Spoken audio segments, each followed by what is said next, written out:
Hello, my name is Martha Gill.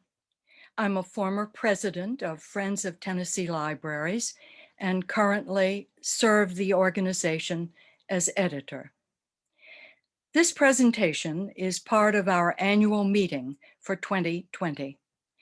For 28 years, Friends of Tennessee Libraries has been promoting and advocating for libraries and their friends by mentoring and supporting friends groups. We are happy to present this virtual session as part of our ongoing efforts. For more information about us, please go to our website, friends10libraries.org. I'm so pleased to welcome Margaret Renkl to this author spotlight.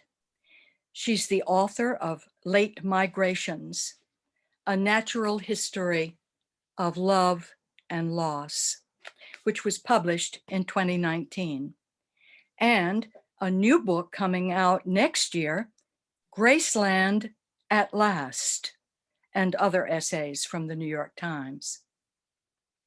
She's a contributing opinion writer for the New York Times and the founding editor of Chapter 16, the daily literary publication of Humanities Tennessee. She lives in Nashville. Hello, Margaret. Hi, Martha. I loved Late Migrations.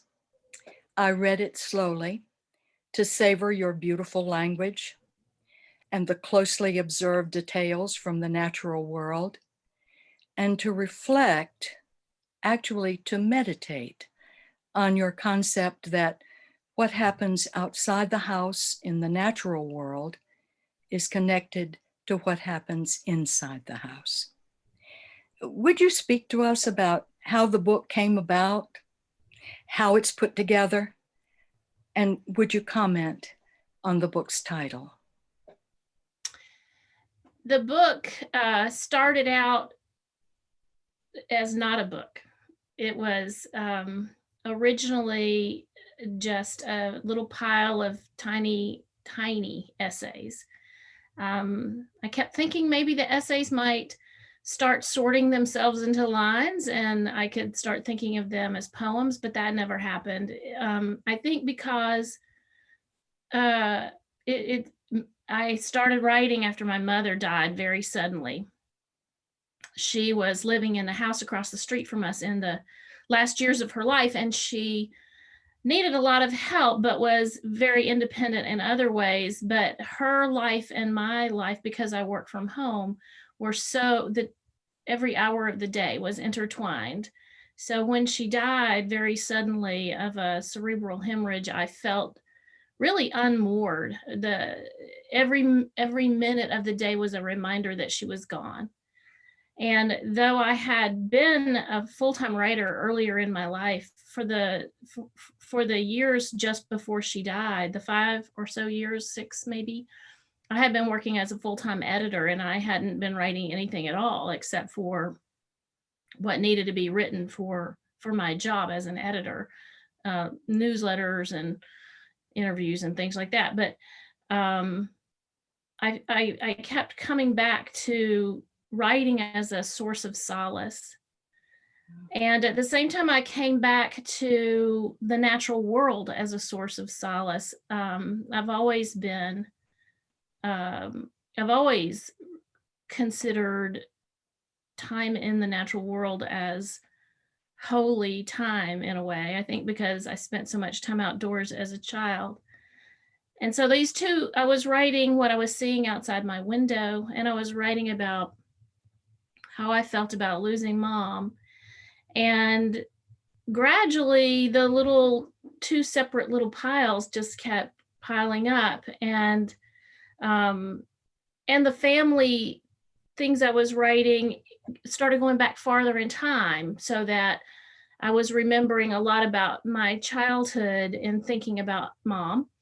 And anyway, I'm in a writer's group with other writers of creative nonfiction, and they started saying to me, you're writing a book.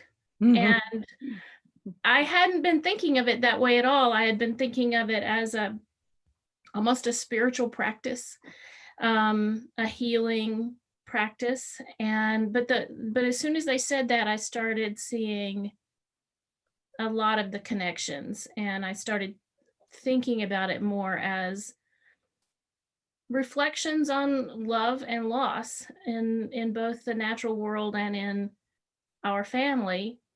And the title really refers to, the subtitle is much more clearly about that. The title itself is a reference to, there's an essay in the book called Late Migration, and it's about the monarch butterflies heading south and arriving much, much later than usual because the climate is changing so visibly before our eyes.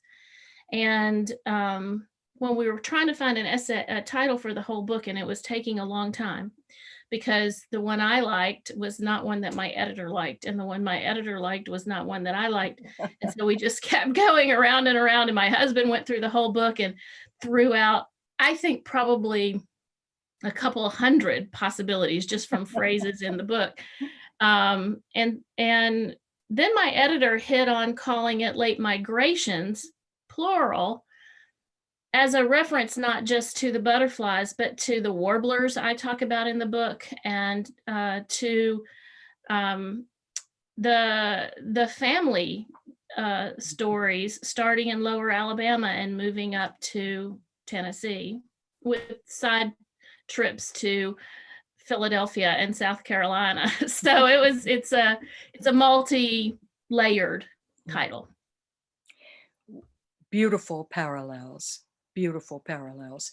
And I loved not only your details about what you observe from your office window often in the natural world, even in suburbia, but also your family stories.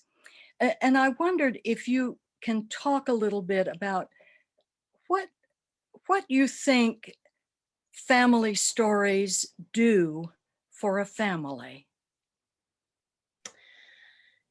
Well, I think Southerners especially are just natural born storytellers. And especially in the generation for possibly mine is the last generation where this is true, but there was no television, and they did have radio in my great grandparents' generation, but not always in the isolated part of the country where they lived. And so and also there was no air conditioning, so it was kind of a combination of everybody needing to be in the same space because that space was outside so much of the year on the porch, either the unscreened front porch or the screened back porch. So there was none of this going into separate rooms to pursue your own interests after supper. Everybody ended up on the porch, and that's what they did, is they told stories. But in my particular family, my grandparents, when my mother was a tiny little girl, their house burned. It was just down the road from my great grandparents, but they moved in with my grandfather's parents. And so my mother grew up in the same house with her own grandparents. And then and then they died when she was in middle school, what we would call middle school, and my other great grandmother moved in with them. So it was always, for her whole life, a multi-generational household. And they told stories about the people who were gone, and they told stories about their lives before her. And because my grandmother and my great grandmother lived to such a great old age, my great grandmother lived to be 96 and my grandmother lived to be 97. For me, those stories about the time long before I came along were my stories too. And they told those stories over and over again. and they tended to they tended, especially for my grandmother. My great grandmother honestly was not much of a storyteller. She would answer questions, but she was a very quiet person. My grandmother was a school teacher for her entire adult life, and she liked having an audience, and she liked talking, and she told the same stories over and over again, and they were often about death and dying and calamities of one kind or another, fires and lightning and car accidents and buggy accidents. And so it was just really natural for me putting together this book that started as meditations on my grief, to go back to those family stories and to see the loss in that context of the cycles of life and death. So I don't know if that's true for other families, but in my family, it was a way of those stories made the past as vibrant as the present. Maybe only to a certain kind of child, but certainly to me and to my brother, especially. I teared up when you talked about the front porch and the back porch. I spent many years with my grandparents in rural Virginia. And after we had done the chores, we went to the front porch or the back porch. It was a still place in a spinning world for me. But the presence of the past is such a powerful effect of your family stories. And I think about how even in my family, though I'm miles away from my grandchildren now, but they help define what our family values as well. But to love is to grieve, such a powerful message conveyed by late migrations. Your brother contributes lovely art to late migrations, and I wonder how that collaboration with Billy came about. Well, Billy is only a year younger than I am, so I have no memory of life without him. And he has been an artist for his entire life. Someone gave us each a paint by number kit when Billy was not quite 3 and I was over 4. And neither one of us knew our numbers. So we were just looking at the picture on the box to see what color should go where. And I was immensely frustrated from the very beginning because I just couldn't get it to work. And it was looking terrible, especially compared to what Billy was doing at the little table right next to me. He was getting that brush and he was feathering the line between the colors so they looked natural, because he could see that on the box, and it was just, and he still has, our parents saved it. It was so remarkable. The clown he painted, and he still has it in his studio in Clarksville where he lives. And so he was always an artist. And I think a lot of I was always a reader, but I started writing, I think, as a desperate effort to find something that was mine, that was so clearly like Billy had something so clearly.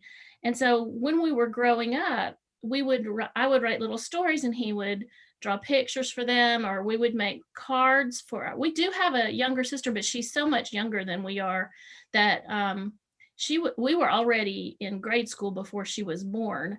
So these really early memories are from before she was born, and we would put these little cards together for our grandparents' anniversary or for Christmas or whatever. And then in school, like, I would bribe Billy I would do Billy's chores for a week if he would make the poster for my oral book reports. I mean, in school, he was so much better at it than I was. And so when I got to high school, he came along, I became the editor of the school newspaper. He was the art director. And then in college, I was the editor of the school magazine and he was the art director. And this went on right through graduate school and beyond as far as gifts for our parents were concerned. So when I started realizing that this might be a book about our family, there was no question that Billy would be a part of it. Lovely. How did you become a columnist for the New York Times? I inject here, we have it delivered to our house every day. It's such a bright spot. Thank you. And does writing for the Times present special challenges to a writer? It's not so much, well, I don't know the answer to the question. I've asked them repeatedly. Once, in fact, I gave a reading from Late Migrations in New York. And these sweet people, many of the people on the editorial desk at the op-ed section where I write came to the reading, and someone in the audience asked that question. And I said, and I just asked, the deputy editor who was in the audience, why? And his, I don't know that there is an answer to that question. I had been writing just very sporadically for the Times for a couple of years.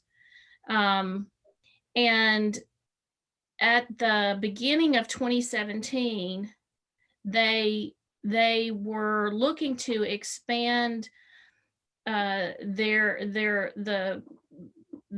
writers to include people from areas outside the media bubble of the Beltway in DC or, Manhattan in New York. And they were looking to expand in terms of the diversity of voices, age and gender and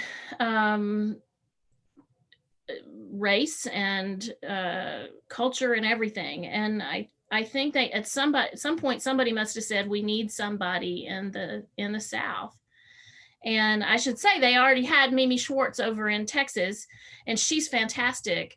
And she still writes for the Times, but Texas is not like, Texas is its own thing in a way. Kind of like Florida is sort of the South and also not. I think Texas is sort of the South and sort of the West. And Yes. And here I was just here, and I had been writing, maybe 3 or 4 times a year for them. And so they said, would you like to write once a month? And I said, sure. And then they said, would you like to write once a week? And that sort of took me aback a little bit because that is hard. And I have written a weekly column before, and it's not hard to come up with ideas, especially not for the Times, because so often the world is giving you ideas. It's just going so quickly, but just doing it week in and week out can be a challenge. But I write for the most brilliant editor, and he sort of I think I feel a real kinship to him because he doesn't have a journalism degree either. He has a master's in creative writing, just like I do. His is in fiction. And so he's very, he lets me get away with some liberties of style and structure that isn't typical newspaper writing, which makes it so rewarding. Yes. Well, I think your grateful readers will decide that editor had wonderful taste in recruiting you. In one of your New York Times columns, you advised us to enfold ourselves in small comforts during these difficult times. I love the story about your husband painting the kitchen cabinets. How has the pandemic affected your work, your writing? I think it's probably less than many others because I have worked from a home office for 24 years. Oh, I see. So I was already accustomed to a level of solitude and self-direction that I think might be more of a challenge for somebody who is accustomed to going to an office to work. But so for me, the reverse was true. My husband was teaching from home. Our college student was taking classes from home. Our middle child had just started his first job as a mechanical engineer, and he served one day in his new office, and then they all went to online. And he's still living at home because he didn't want to move out during a pandemic. He thought he might be lonely. So it's it's been a challenge for me to learn how to work in company with others for the first time in a long, long time. But I do think it's affected my work more existentially, if I could dare to use such a highfalutin word for what's going on, because it really has brought life and death issues back to daily life in a way that maybe was true. I think it was true a little bit when shortly after my mother died, my mother-in-law moved, my parents-in-law moved to Nashville for us to help with their care. And my mother-in-law entered hospice not long after they got here. So I think it brought those days back to me in a way, but more in a terrified sort of way, because of feeling vulnerable myself and feeling vulnerable that my husband is vulnerable, my children are vulnerable. You expect to lose your parents in time, but what we are living through with this pandemic is the threat of life, of death, of real illness right every day, right on top of us. Mhm. We are connected to each other in very different ways today, are we not? As we talk to each other on Zoom. Right. I have loved libraries since I was a little girl. Uh, when were you first introduced to a library, and what are some of your earliest memories about libraries? Well, of course, the school library. Yes. Um, I uh, I was a child who was desperate to learn how to read. And it seems not to have occurred to either of my parents or my grandmother, the school teacher, to just teach me to read instead of waiting for me to get to first grade and to learn how to read. But once I got to first grade and I started learning to read, I read, I instantly read everything that the school considered age appropriate for me. And it didn't take very long before I had read everything in the small Catholic school library that was age appropriate for me, and everything that was not age appropriate for me, but was in a K-8 school. And so my mom started taking me to the bookmobile. And we lived way out, and there was no public library out there, but there was a bookmobile that came to the nearest shopping center. And of course, bookmobiles don't have an enormous selection, and especially not of children's books. But my mom signed a form saying I could read anything in there that I wanted to. So I don't think it had occurred to her that there might be things in there that she didn't want her 10-year-old reading. I remember reading Jaws by Peter Benchley when I was 11 and finding out some stuff about adult sexual relationships that I did not know about. No one had mentioned to me. But anyway, that's my earliest real memory of libraries, is that, you know, the stories were, I just felt that there was no reason to do anything but to read. I remember getting a book from the bookmobile and starting to read it in the backseat of the car, and then just staying in the car until it got too dark to read anymore, and then finally going inside. Great story. Chapter 16 is a treasure for those of us in Tennessee. The banner says it is a community of Tennessee writers, readers, and passersby. What was your goal when you started chapter 16, and how has it evolved?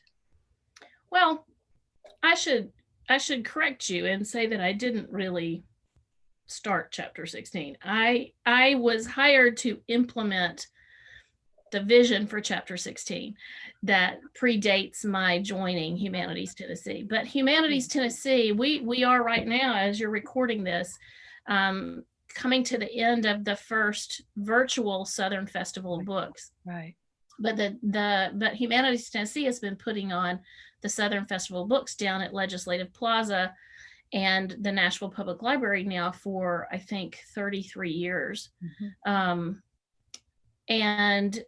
that is a full year project. It takes an entire year to plan a Southern Festival of Books.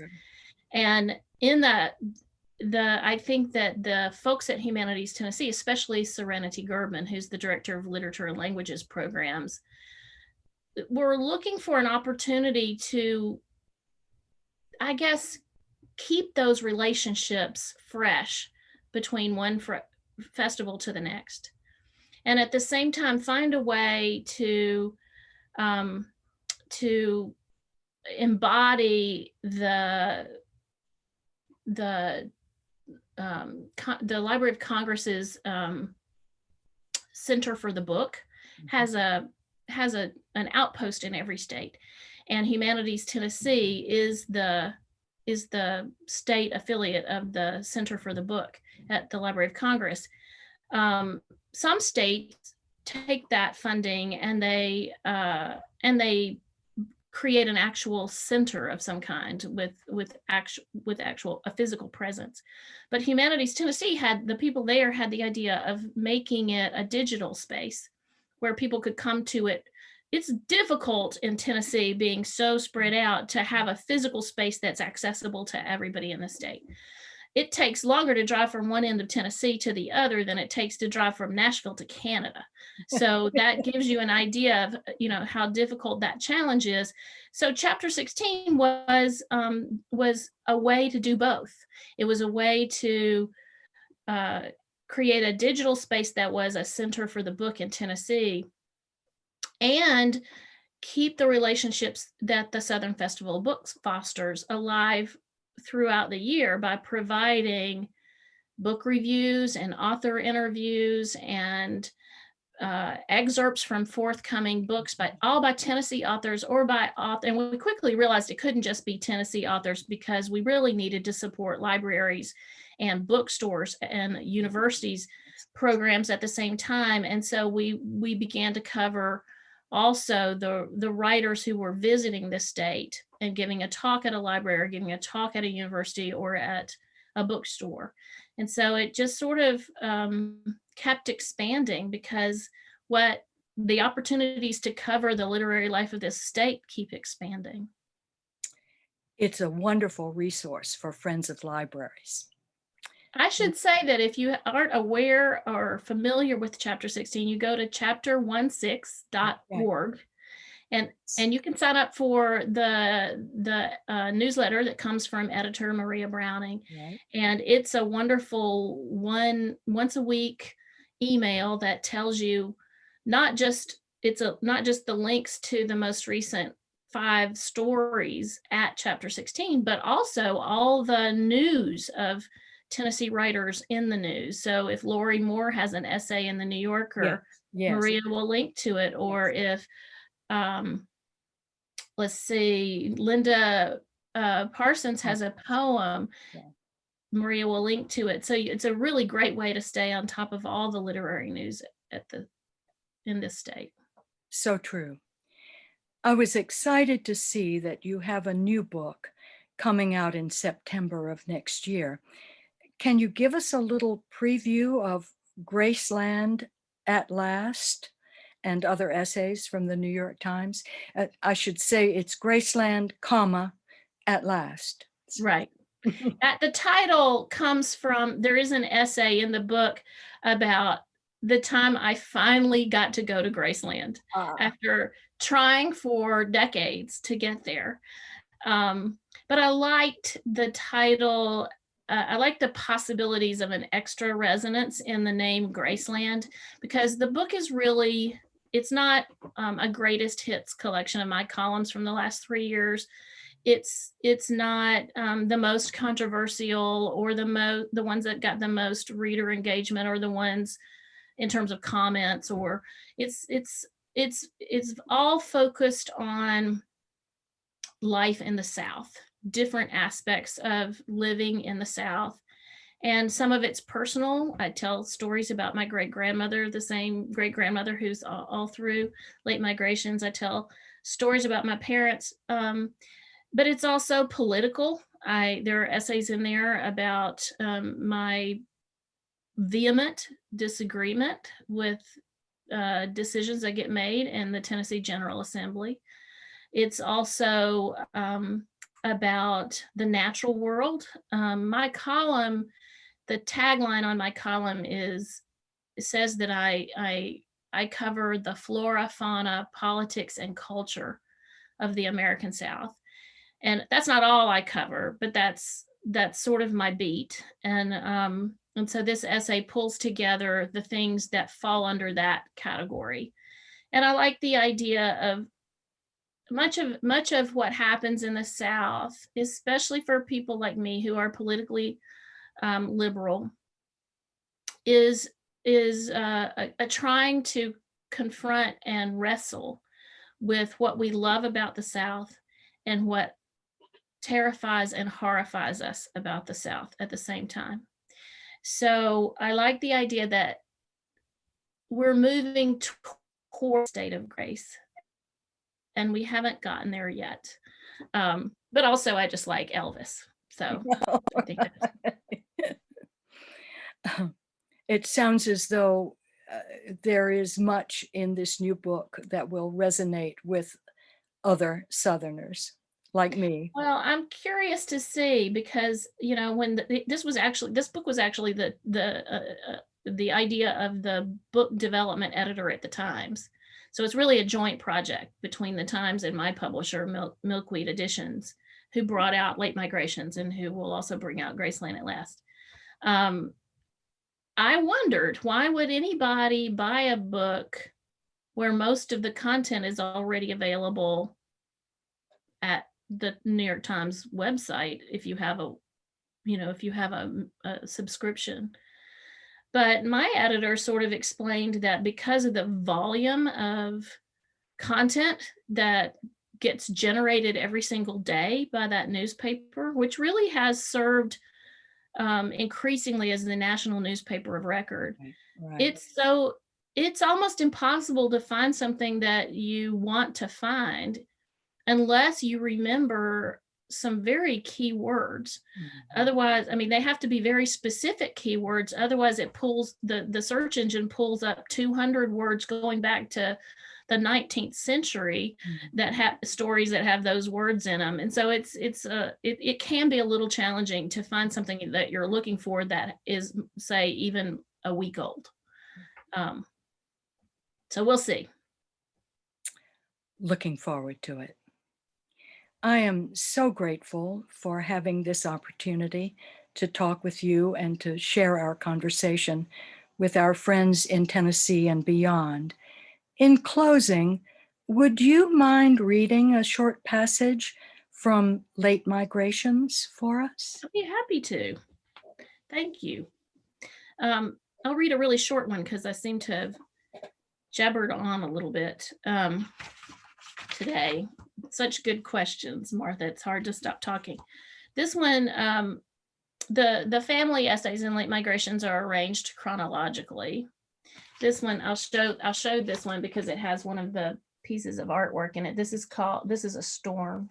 It's called In the Storm, Safe from the Storm, Lower Alabama, 1965.